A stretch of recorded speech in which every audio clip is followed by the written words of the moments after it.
Uganda, based in Mombasa. The Consulate General covers the whole of the Kenya coast, the 6 coastal counties. We've been doing quite some work promoting tourism, complementarity and partnership between Uganda and the Kenya coast. We've had 3 conferences so far, annual conferences in 2022, 2023, and the last one, 2024, that happened in Uganda at Peak Resort Munyonyo. Last year we had the Uganda Festival at the Kenya coast. We had shows or performances in Diani, in Malindi, in Vipingo Ridge, and at Fort Jesus here in Mombasa. The festival was really showcasing Ugandan culture, Ugandan cuisine, Ugandan dance, music, and drama. This year, on 22nd February, we have the second such event. This year we have called it the Uganda Cultural Exhibition. It's happening at Mamba Village in Nyali, Mombasa, beginning at 10 a.m. The exhibition will have the diverse culture of Uganda. In Uganda, we have got cultural institutions. Some of them are called kingdoms. We have the Buganda Kingdom, we have the Toro Kingdom, we have the Bunyoro Kingdom, we have the Ankole Cultural Institution. So we have quite diverse culture in Uganda. So we are bringing these cultural institutions from Buganda, from Toro Bunyoro, from Ankole, from Karamoja, from northern Uganda, Acholi, Lango, from Busoga. All these are coming to showcase their culture, the Ugandan culture.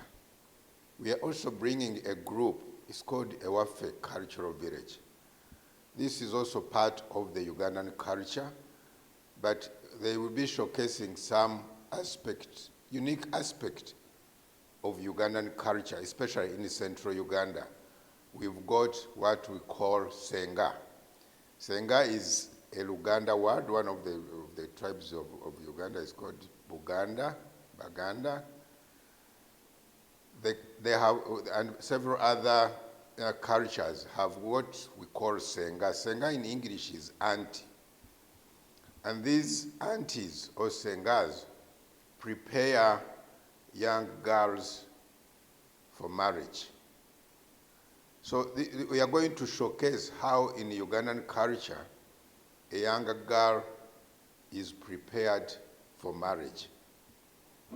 And I encourage the Kenyan young girls to learn a thing or two about how Ugandans or Ugandan culture prepares young women, young girls for marriage, marriages that last. So I really encourage not only young girls, but maybe also women generally, Kenyan women, to go and learn how to handle a man and make sure that you keep him for good.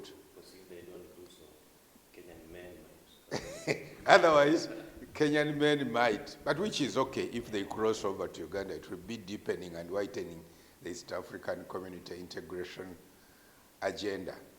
Then we have a Ugandan cultural group performing. Last year we had Indere Troop. Indere Troop is a celebrated Ugandan cultural group performing. But this year we are bringing another good group, quite good, called Crane Performers. And when they are performing, they are able to take you around the whole of Ugandan culture. They will take you they will perform central Uganda, they will perform western Uganda, they will perform northern Uganda, eastern Uganda, all parts of Ugandan culture. They showcase culture through art, through music, dance, and drama. So we are also bringing that cultural group. to perform throughout the day. Then in the evening, we shall be hosting dinner for invited guests. And the dinner will be also Ugandan cuisine. And Toby, you've been to Uganda quite a number of times, and you know how much food Uganda has. So we are bringing the Ugandan kitchen to the coast. We have some very popular dishes like the luwombo, the peanut, there are quite a number, the matoke, steamed matoke, katogo, we have Uganda waraji, which we shall also be serving.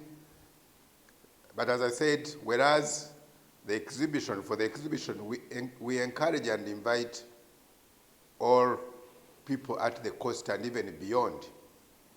If you can make it for the cultural exhibition, starting at 10 and ending at 6, you're welcome.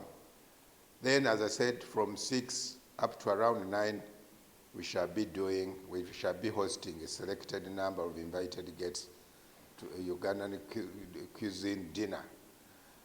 But this cultural exhibition is not an end in itself.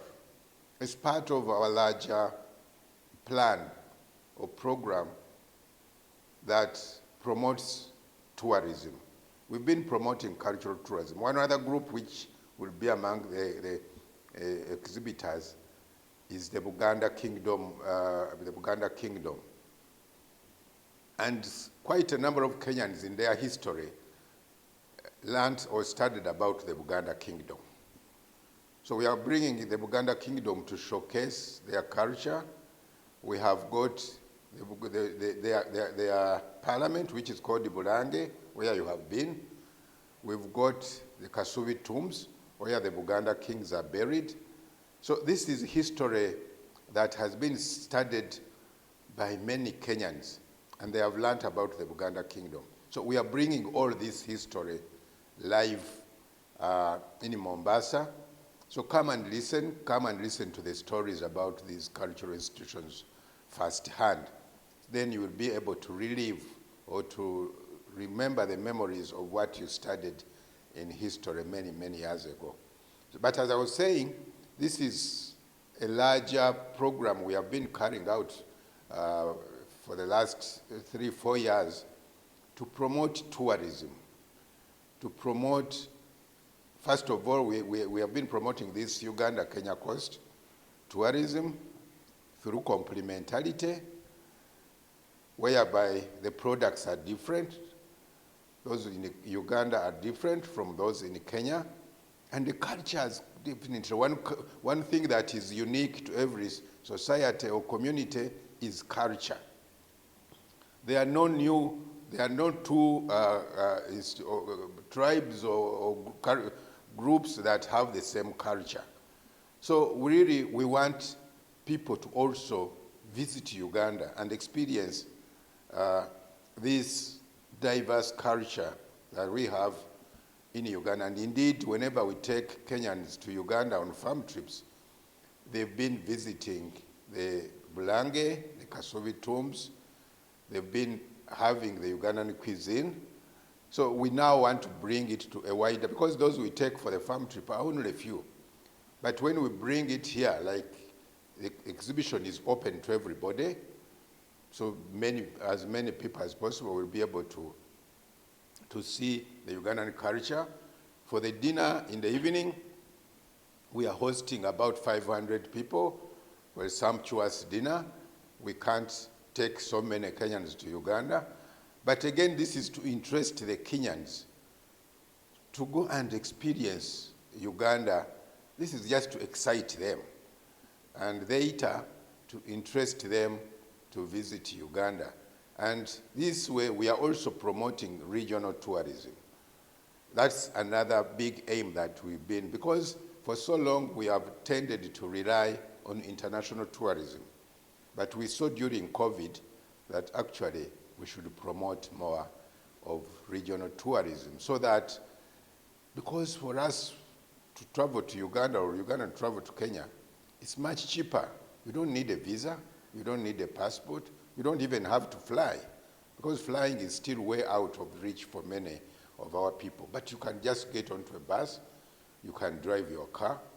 And now Kenya has the SGR, which runs up to Nairobi and beyond, but now Uganda has also started constructing its side of the SGR, and Kenya will take it up to the Ugandan border. So really, traveling between our two countries will become much easier, and this will be a game changer, not only for promotion of tourism, but also trade and investment. So really, we encourage the Kenyans to visit Uganda more. We encourage the Ugandans to visit Kenya more and more, and this is the partnership that we have built with the stakeholders between the two countries to promote this regional tourism, because it is much easier to promote. For example, even when we have challenges like diseases like Ebola, like Mpox, we don't stop our people from traveling within the region just because we have these isolated cases. Whereas those international tourists will react to any slight thing and say that, no, it is not safe to travel to Africa or to Uganda or to Kenya for that matter. So once again, I call on everybody at the Kenya coast and beyond to come and experience Uganda at the Kenya coast, experience the Ugandan culture, experience the Ugandan cuisine, but ultimately we invite you to visit Uganda. I thank you very much.